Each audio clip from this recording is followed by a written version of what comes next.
بسم اللہ الرحمن الرحیم۔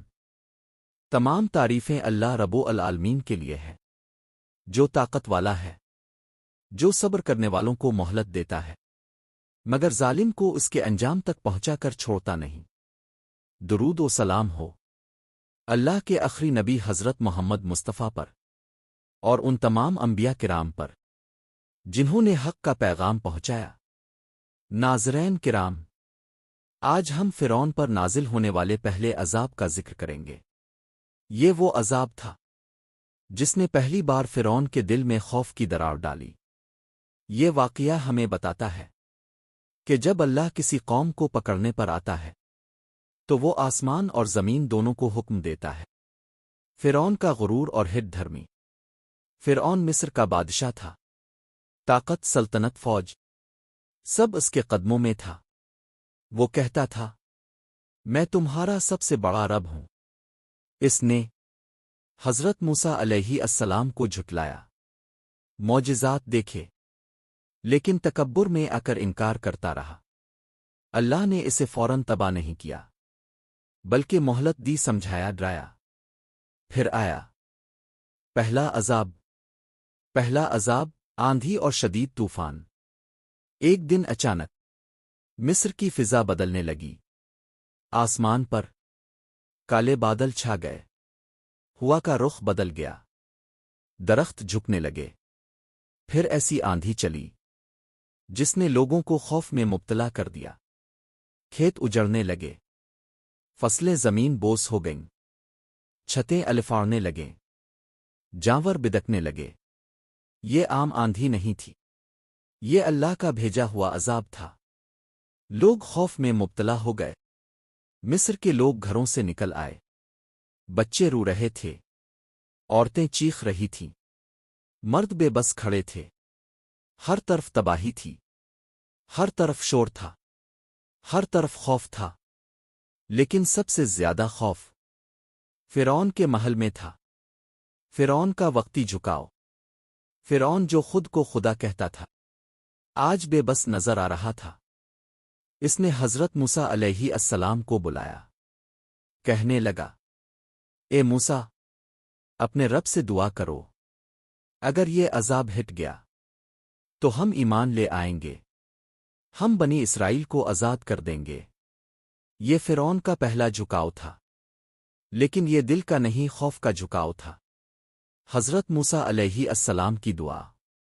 حضرت موسیٰ علیہ السلام نے اللہ کے حضور دعا کی، اللہ نے عذاب ہٹا لیا، آندھی رک گئی، طوفان تھم گیا، لوگوں نے سکون کا سانس لیا۔ فرعون کی وعدہ خلافی۔ جیسے ہی حالات بہتر ہوئے، فرعون پر اللہ کا دوسرا عذاب، ٹڈیوں کا عذاب۔ فرعون کی ضد اور وعدہ خلافی۔ جب آندھی کا عذاب ہٹا تو فرعون نے حضرت موسیٰ علیہ السلام سے کیا ہوا وعدہ توڑ دیا، نہ ایمان لایا، نہ بنی اسرائیل کو آزاد کیا، بلکہ ظلم اور سختی میں اور اضافہ کر دیا۔ یہ وہ لمحہ تھا جب اللہ تعالیٰ نے فیصلہ فرمایا کہ اب صرف تنبیہ نہیں بلکہ دوسرا سخت عذاب بھیجا جائے۔ دوسرا عذاب، ٹڈیوں کا عذاب۔ ایک دن اچانک مصر کے لوگوں نے عجیب منظر دیکھا۔ آسمان پر سیاہ بادل جیسے نمودار ہوئے، لیکن یہ بادل بارش کے نہیں تھے، یہ ٹڈیوں کے لشکر تھے۔ ہزاروں نہیں، لاکھوں نہیں، بلکہ ان گنت ٹڈیاں آسمان سے اترنے لگیں۔ ٹڈیوں نے کیا تباہی مچائی۔ ٹڈیاں جہاں بیٹھتیں وہاں کچھ بھی باقی نہ چھوڑتیں۔ کھیت، فصلیں، سبزہ، پھل، درختوں کے پتے، سب کچھ چند لمحوں میں صاف ہو گیا۔ جو فصلیں مہینوں کی محنت سے تیار ہوئی تھیں وہ چند گھنٹوں میں ختم ہو گئیں۔ مصر کی سرزمین جو کبھی سرسبز تھی اب ویران ہونے لگی۔ قحط اور بھوک کا آغاز۔ جب فصلیں ختم ہوئیں تو اناج نایاب ہو گیا، گھروں میں راشن ختم ہونے لگا، بازار خالی ہو گئے، لوگ بھوک سے پریشان ہو گئے، بچے رو رہے تھے، ماں باپ بے بس تھے، ہر چہرے پر خوف اور مایوسی تھی۔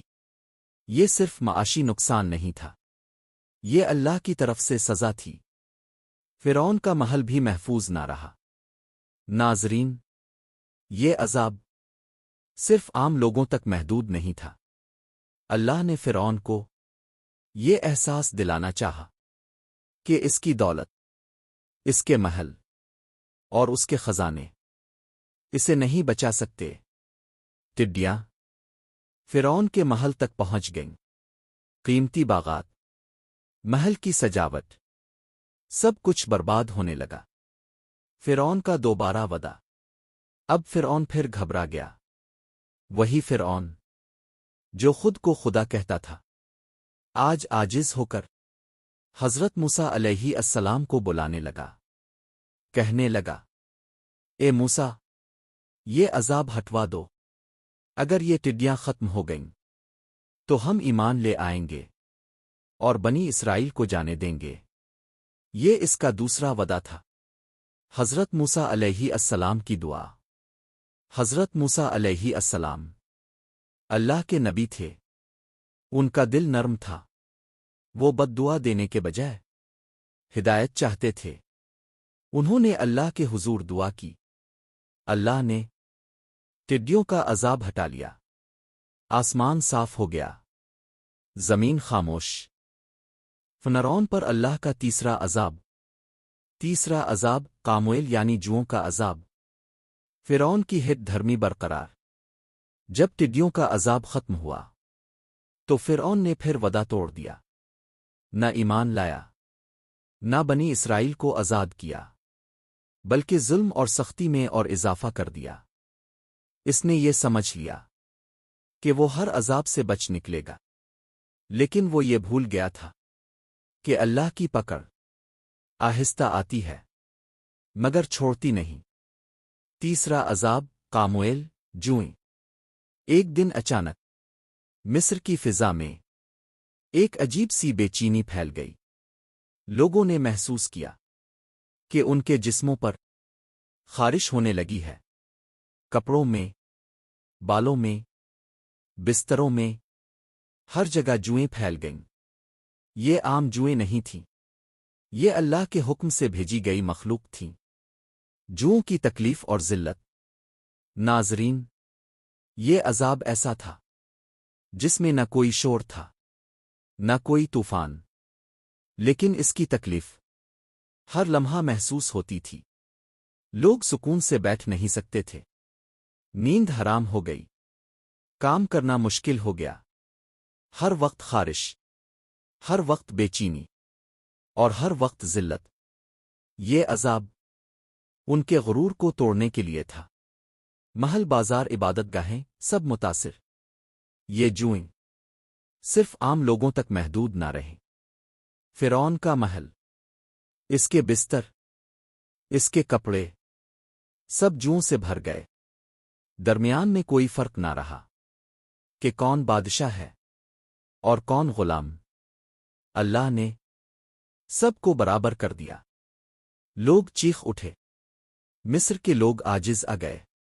وہ کہتے تھے، ہم نے آندھی بھی دیکھی، ہم نے ٹڈیاں بھی برداشت کیں، لیکن یہ عذاب ہم سے برداشت نہیں ہو رہا۔ یہ عذاب ان کی عزت چھین رہا تھا۔ فرعون کی تیسری بار فریاد۔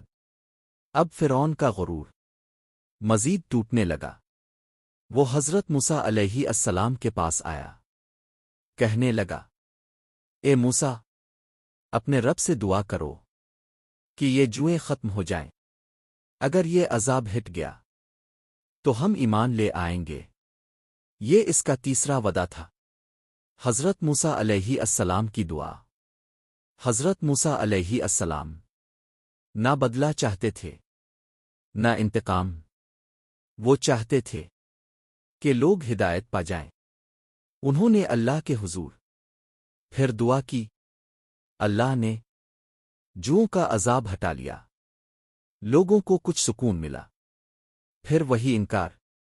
لیکن ناظرین، جیسے ہی عذاب ختم ہوا، فرعون پھر اپنی اصل پر آ گیا۔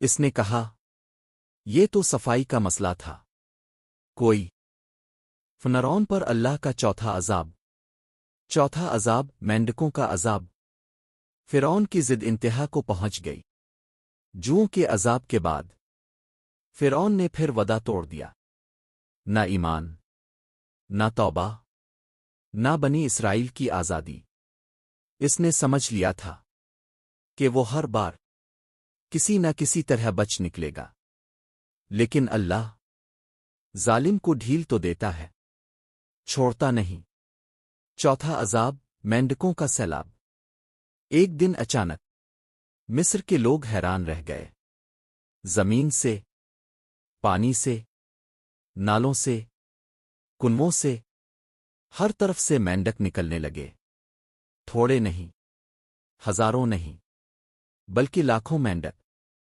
ایسا لگتا تھا جیسے پوری زمین مینڈکوں سے بھر گئی ہو گھروں میں برتنوں میں بستروں میں ناظرین یہ عذاب صرف باہر تک محدود نہیں تھا مینڈک گھروں کے اندر داخل ہو گئے کھانے کے برتنوں میں ہانڈیوں میں روٹیوں پر پانی کے گھڑوں میں ہر جگہ مینڈک لوگ جیسے ہی کوئی برتن اٹھاتے مینڈک اچھل پڑتا سونا کھانا بیٹھنا سب مشکل لوگ سکون سے نہ سو سکتے تھے نہ کھا سکتے تھے نہ بیٹھ سکتے تھے بستر پر جائیں تو مینڈک دروازہ کھولی تو مینڈک منہ کھولی تو مینڈک اندر جانے کو تیار یہ عذاب ہر لمحہ ان کے ساتھ تھا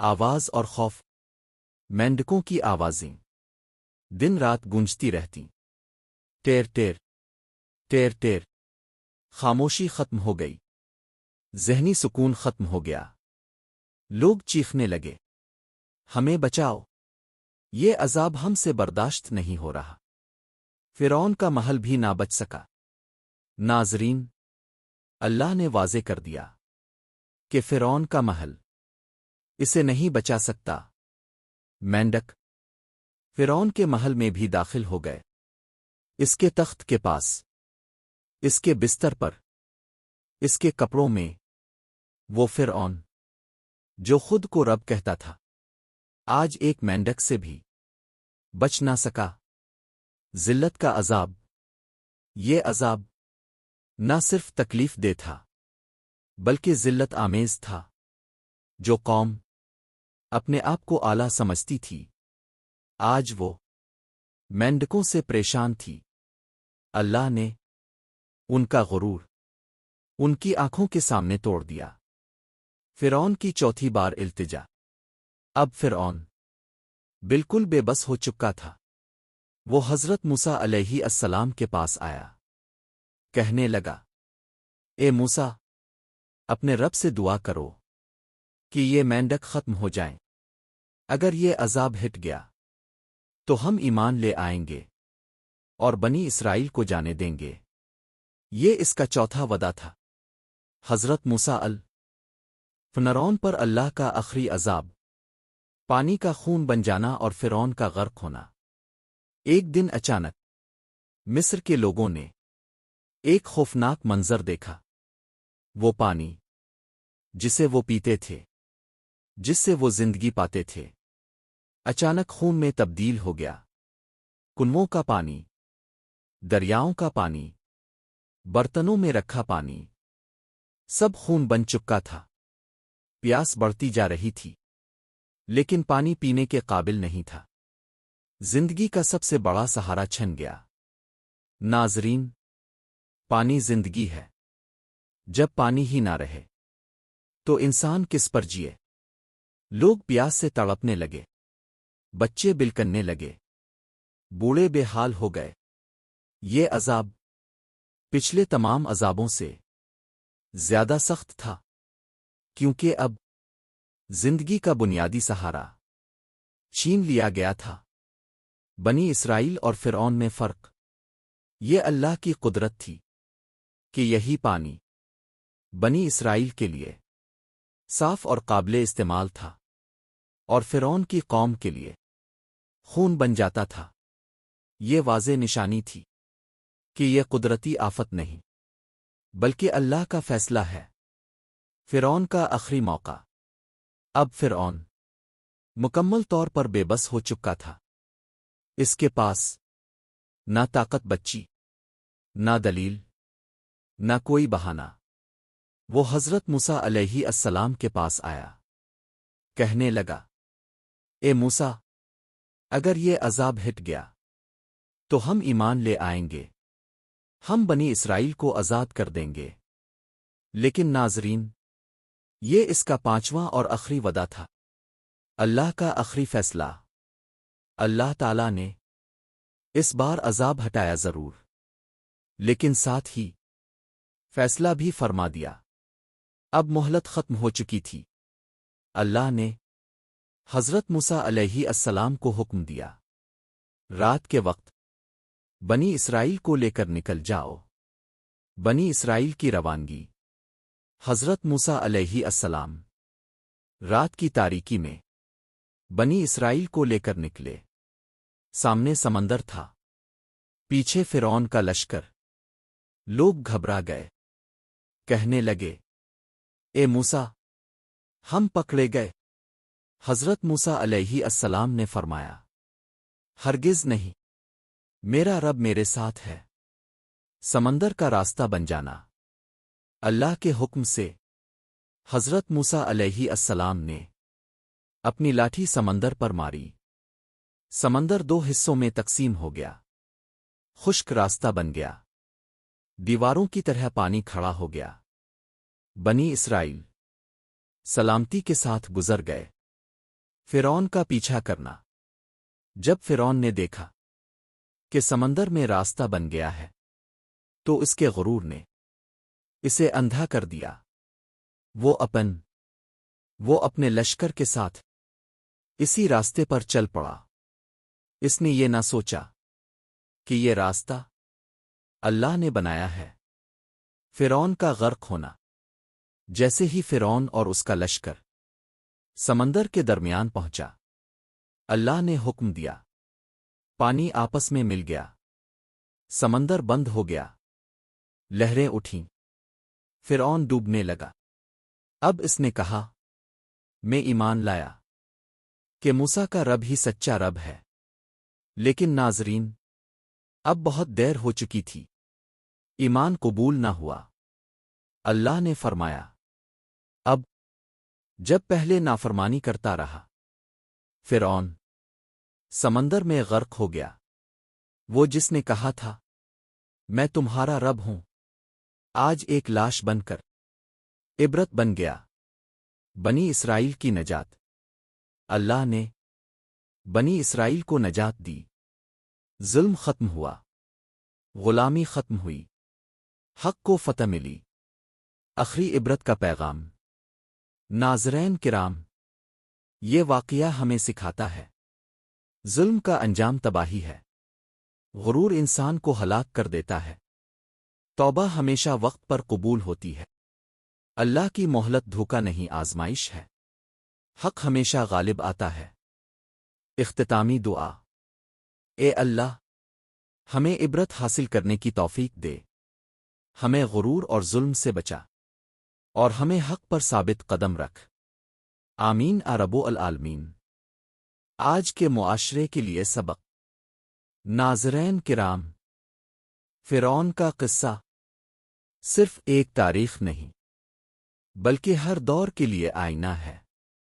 یہ سمجھنا غلط ہے کہ فرعون صرف مصر میں تھا اور آج اس کا وجود ختم ہو چکا ہے۔ حقیقت یہ ہے کہ فرعونیت آج بھی زندہ ہے۔ آج بھی فرعون طاقت کے نشے میں حق کو جھٹلاتا ہے۔ آج بھی فرعون کمزوروں پر ظلم کرتا ہے اور خود کو جواب دہ نہیں سمجھتا۔ آج بھی فرعون دولت، عہدے اور طاقت کے غرور میں یہ بھول جاتا ہے کہ اس سے اوپر بھی کوئی ہے۔ ناظرین، فرعون نے بھی یہی سمجھا تھا کہ وہ کبھی نہیں گرے گا۔ اس کے پاس فوج تھی، محل تھے، دولت تھی اور اختیار تھا، لیکن جب اللہ کا فیصلہ آیا تو نہ فوج کام آئی، نہ دولت، نہ تخت، نہ تاج۔ غرور آج کے انسان کی سب سے بڑی بیماری۔ آج کا انسان بھی کہتا ہے میں سب کچھ کر سکتا ہوں، مجھے کسی کی ضرورت نہیں، میں خود کافی ہوں۔ یہی سوچ فرعون کی سوچ تھی، اور یہی سوچ انسان کو اللہ سے دور کر دیتی ہے۔ توبہ کو ٹالنا سب سے بڑا نقصان۔ فرعون کو بار بار موقع ملا، 5 بڑے عذاب آئے، لیکن وہ ہر بار توبہ کو ٹالتا رہا۔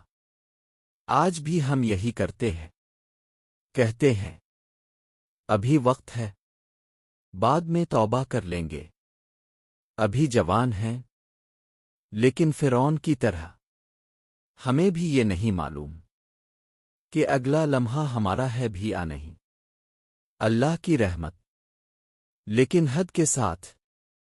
ناظرین، اللہ بے حد رحم کرنے والا ہے، لیکن جب انسان حد سے بڑھ جائے، ظلم کو اپنا معمول بنا لے اور حق کو جان بوجھ کر جھٹلا دے، تو پھر اللہ کی پکڑ اچانک آتی ہے، اور جب آتی ہے تو فرعون بھی نہیں بچتا۔ سمندر آج بھی موجود ہے، آج بھی سمندر موجود ہے، فرق صرف یہ ہے کہ آج سمندر پانی کا نہیں، بلکہ غرور، نافرمانی، ظلم اور غفلت کا ہے۔ تو انسان حضرت موسی کی طرح اللہ پر بھروسہ کر کے پار ہو جاتا ہے، فرعون کی طرح غرور کے ساتھ اسی میں ڈوب جاتا ہے۔ نجات کا ایک ہی راستہ۔ ناظرین کرام، نجات کا راستہ آج بھی وہی ہے جو کل تھا، اللہ پر ایمان، عاجزی، عدل، توبہ اور حق کا ساتھ۔ جو یہ راستہ اختیار کرے وہ بچ جاتا ہے، اور جو فرعون کا راستہ اپنائے اس کا انجام فرعون جیسا ہی ہوتا ہے۔ اختتامی دعا۔ اے اللہ، ہمیں فرعونیت سے بچا، ہمیں عاجزی عطا فرما۔